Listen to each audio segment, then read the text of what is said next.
tu es bon.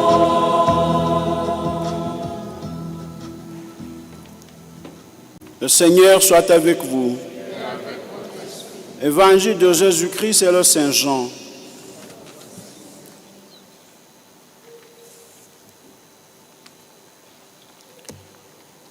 En ce jour-là, Jésus est arrivé à une ville de Samarie appelée Sychar, près du terrain que Jacob avait donné à son fils Joseph et où se trouvait le puits de Jacob.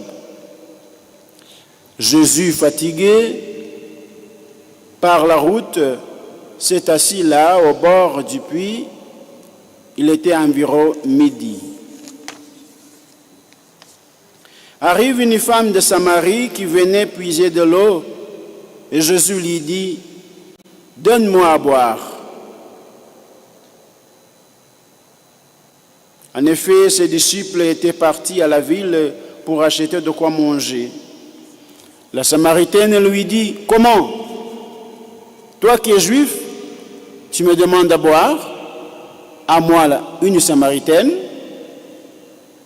En effet, les Juifs ne veulent rien avoir en commun avec les Samaritains. Jésus lui répondit, « Si tu savais le don de Dieu, et si tu connaissais celui qui te dit, donne-moi à boire, c'est toi qui lui aurais demandé. Et il t'aurait donné de l'eau vive. » Elle lui dit, « Seigneur, tu n'as rien pour puiser, et le puits est profond. Avec quoi prendrais-tu l'eau vive? Serais-tu plus grand que notre père Jacob, qui nous a donné ce puits, et qui en a bu lui-même avec ses fils et ses bêtes? » Jésus lui répondit, « Tout homme qui boit cette eau aura encore soif. Mais celui qui boira de l'eau que moi je lui donnerai n'aura plus jamais soif. Et l'eau que je lui donnerai deviendra en lui la source jaillissante pour la vie éternelle. » La femme lui dit alors, « Seigneur, donne-la moi cette eau, que je n'ai plus soif et que je n'ai plus à venir ici pour puiser. » Jésus lui dit, « Va, appelle ton mari et reviens. » La femme répliqua, « Je n'ai pas de mari. » Jésus reprit, « Tu as raison de dire que tu n'as pas de mari, car tu en as eu 5, et celui que tu as maintenant n'est pas ton mari. Là, tu dis vrai. » La femme lui dit, « Seigneur, je le vois, tu es un prophète. Alors, explique-moi, nos pères ont adoré Dieu sur la montagne qui est là. Et vous, les Juifs, vous dites que le lieu où il faut l'adorer est à Jérusalem. » Jésus lui dit, « Femme, crois-moi, l'heure vient où vous n'irez plus ni sur cette montagne ni à Jérusalem pour adorer le Père. Vous adorez ce que vous ne connaissez pas. Nous adorons, nous, celui que nous connaissons, car le salut vient des Juifs. Mais l'heure vient, et c'est maintenant, où les vrais adorateurs adoreront le Père en l'esprit et en vérité. Tels sont les adorateurs qui recherchent le Père. Dieu est esprit, et ceux qui l'adorent, c'est en esprit et vérité qu'ils doivent l'adorer. La femme lui dit, « Je sais qu'il vient le Messie, celui qu'on appelle Christ. Quand il viendra, c'est lui qui nous fera connaître toutes choses. » Jésus lui dit, « Moi qui te parle, je le suis. » Là-dessus, les disciples arrivèrent. Ils étaient surpris de voir parler avec une femme. Pourtant, aucune ne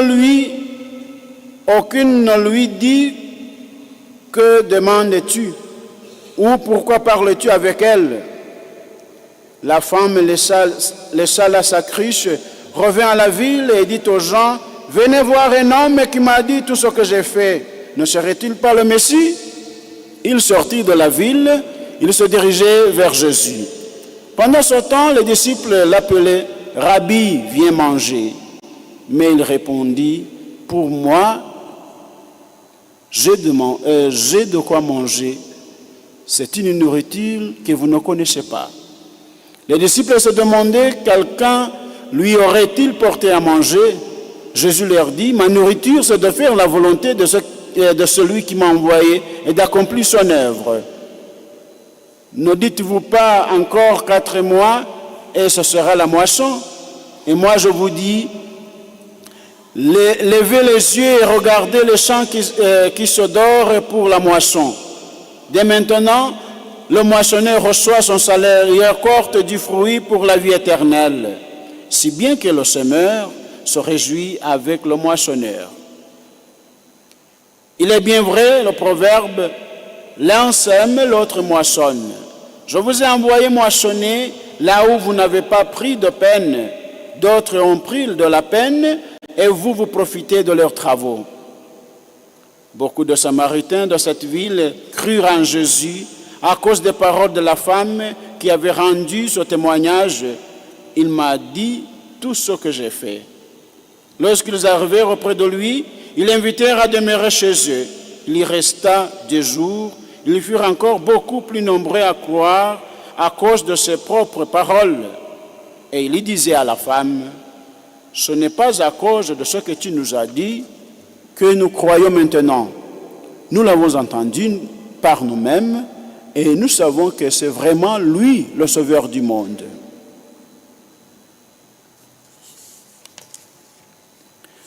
Acclamons l'évangile du Seigneur.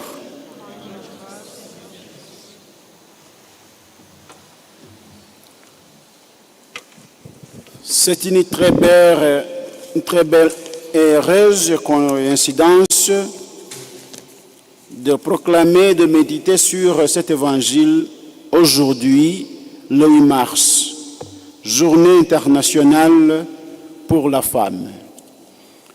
Vous, nos mères, vous, nos sœurs, eh bien, je vous présente mes vœux. Bonne fête.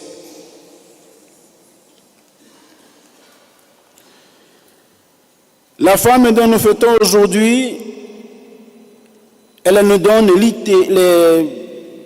l'occasion de nous approcher de Dieu dans l'Évangile en ce 3e dimanche de Carême. L'Évangile nous a parlé de la soif, de la rencontre avec Jésus et de l'annonce de cette rencontre à d'autres. Soif, rencontre, annonce. Ce sont les 3 idées que nous allons prendre part et méditer. La soif d'abord. Cette femme samaritaine est habitée d'une soif dévorante. Comme nous l'avons entendu, eh bien, c'était une femme déséquilibrée. Ou bien la femme qui avait une maladie de dépression à cause du désordre dans sa vie. Elle a eu déjà 5 maris. Et celui qu'elle a maintenant n'est pas son mari. Cela a été découvert et affirmé par Jésus dans la conversation qu'il tenait avec la femme. Eh bien, c'est une soif sans fin qui provoque la mort et la solitude. Et voilà que il échappe son quartier. Elle vient seule au puits alors que le puits était le lieu de rassemblement de beaucoup de gens. La soif de cette femme est transformée par la soif de Jésus. Jésus qui lui demandait « Donnez-moi à boire ». Et cette femme-là venait chercher l'eau pour étancher sa soif. Jésus a soif de faire jaillir une source nouvelle dans le cœur de cette femme. Et cette source d'eau vive, jaillissant pour la vie éternelle. C'est la vie de l'esprit et dans l'esprit. C'est la vie de conversion continuelle. C'est la vie de considérer Jésus dans sa vie. Ensuite, nous avons une autre idée de la rencontre. Alors que cette femme vient seule au puits, elle rencontre Jésus. Je disais qu'elle ait quitté son quartier.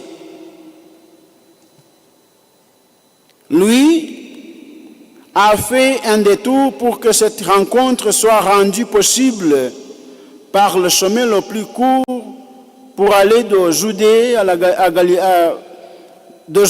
la Galilée et celui qui longe le Jourdain. Par sa catéchèse, Jésus a provoqué la confession de la foi de cette femme qui était la Samaritaine. Le peuple, dans les yeux des Juifs, qui était incapable de découvrir Dieu. Le fait que Jésus a conversé avec cet étranger, avec cette femme païenne, nous montre qu'il est venu pour tout le monde. Il est venu pour la recherche de chaque âme, que soit une âme juive, que soit une âme étrangère ou païenne. Cette Samaritaine représente toute personne étrangère à la foi chrétienne.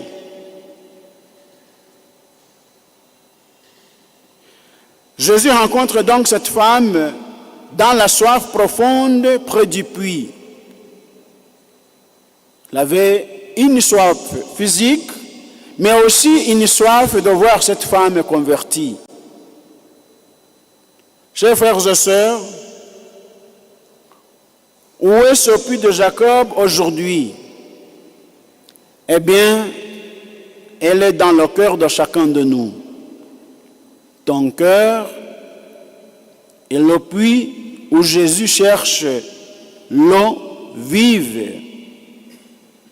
Il cherche ta conversion, il cherche ton détour au mal et au péché, il te cherche et il veut te voir purifié. Il veut te voir saint et parfait comme ton Père céleste.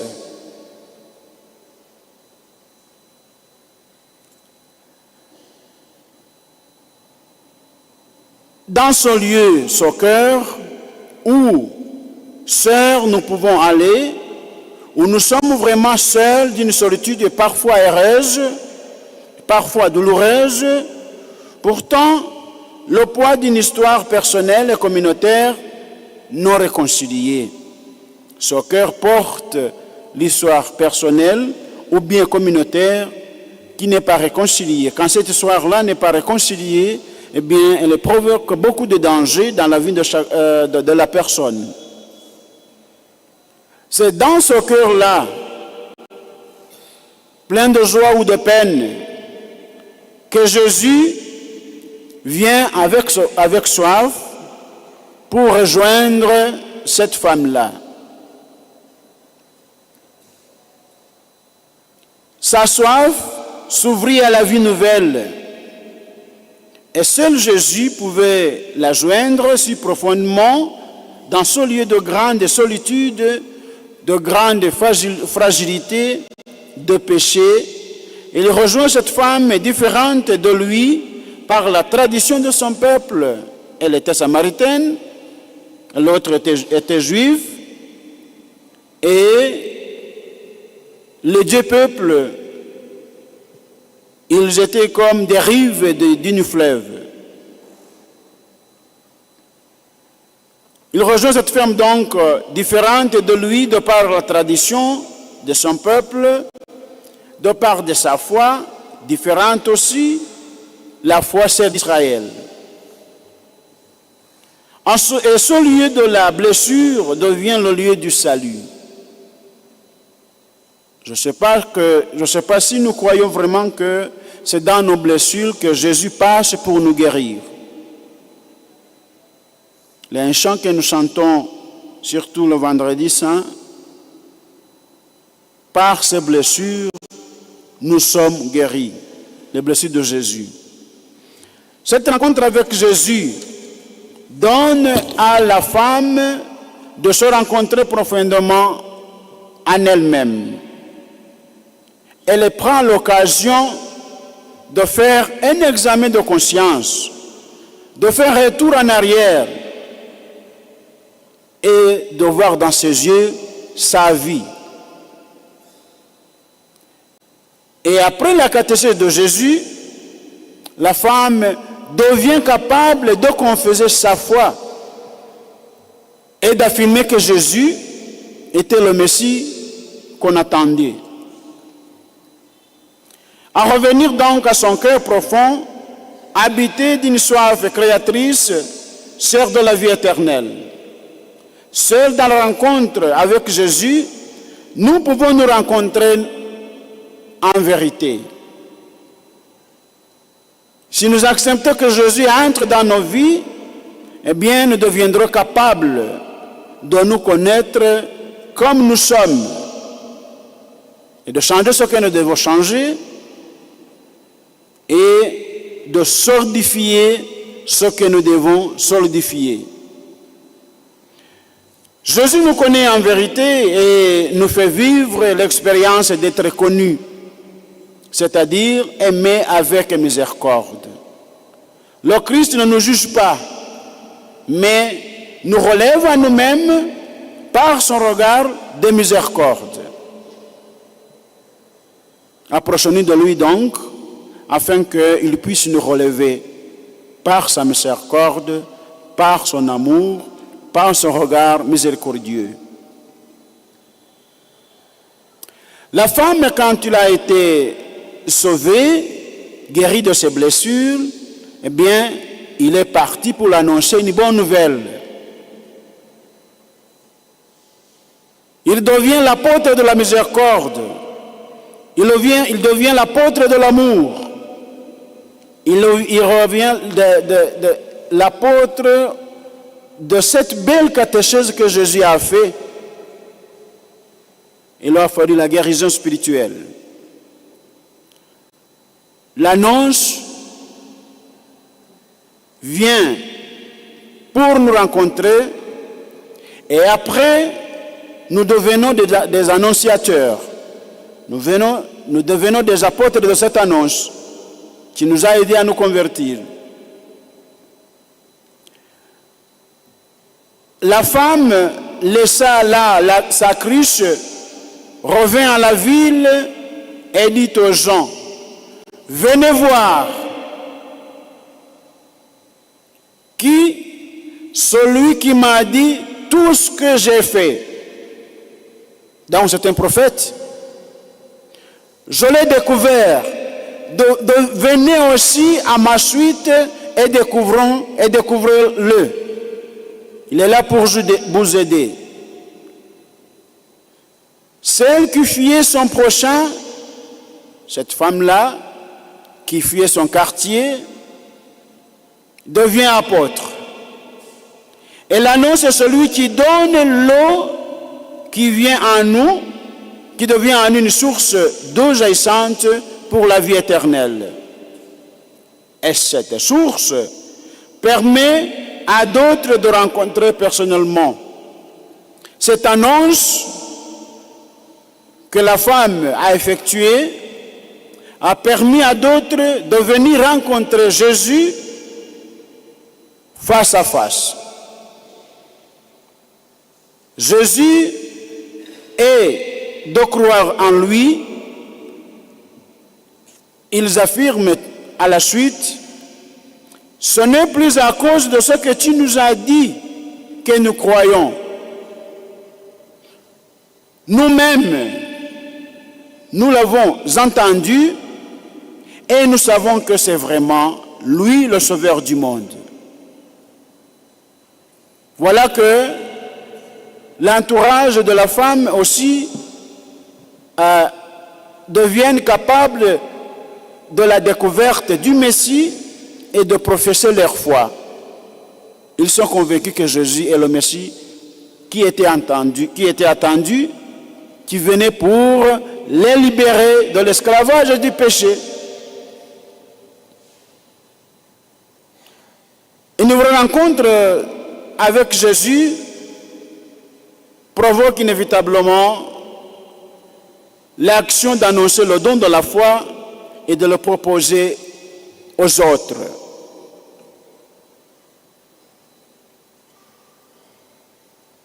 Il est temps donc de me demander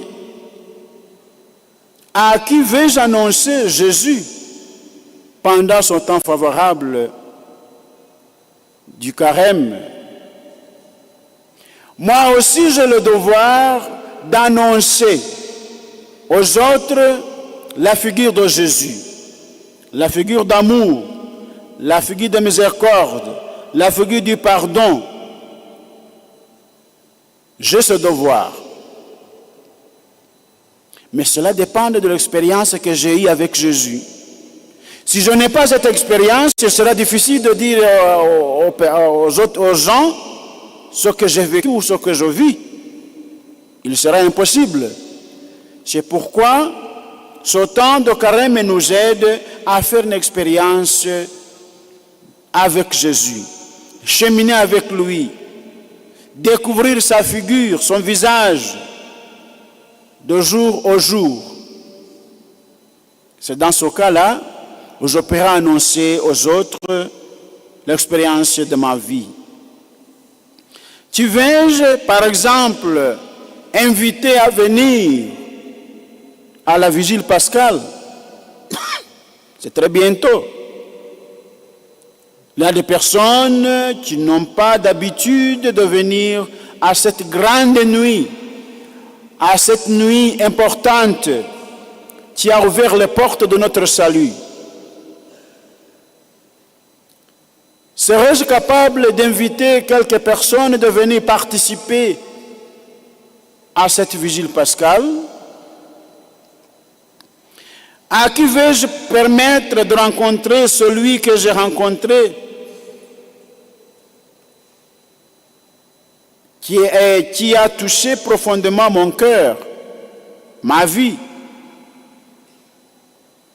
Tous et toutes, nous avons cette responsabilité de transmettre rencontre avec Jésus, celui qui sauve. Nous avons la responsabilité de devenir apôtre.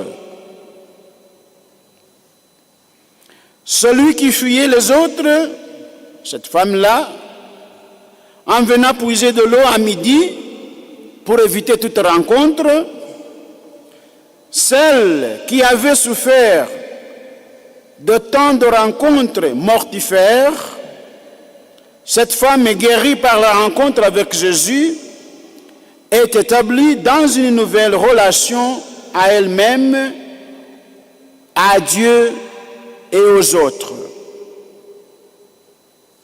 Voilà la puissance de la rencontre avec Jésus, chers frères et sœurs. Et en ce temps de carême, nous y sommes invités de manière particulière. Les nombreux catéchumènes en témoignent aussi. Le carême, c'est le moment de préparation pour les catéchumènes qui recevront les sacrements d'initiation chrétienne de la nuit de Pâques ou au temps de Pâques. Laisse-moi m'adresser aux catéchumènes maintenant. Toi qui vas être baptisé, toi qui vas être confirmé, toi qui vas recevoir l'Eucharistie pour la première fois à Pâques, sache qu'au puits de ton ancienne vie, le Seigneur va faire jaillir une vie nouvelle, celle du grand don de Dieu qui est l'Esprit. Celui qui fait toutes choses nouvelles. Nous te portons dans notre prière et avec toi, demandons d'être renouvelés dans toutes nos relations comme la Samaritaine par la grâce de la rencontre profonde avec Jésus. Frères et sœurs, acceptons que Jésus entre dans nos vies et acceptez son invitation. Il a soif de notre conversion. Il a soif de notre participation aux actes de charité et de miséricorde. Il a soif de notre renouvellement spirituel. Seigneur Jésus, nous aussi nous avons soif de toi. Sans toi, nous ne sommes rien. Nous ne pouvons rien faire. C'est toi qui nous donnes la valeur. Nous nous approchons de toi afin que tu nous convertisses. Nous sommes disponibles de recevoir tous tes dons pour le renouvellement personnel et communautaire. Toi qui vis et règnes pour les siècles des siècles. Amen.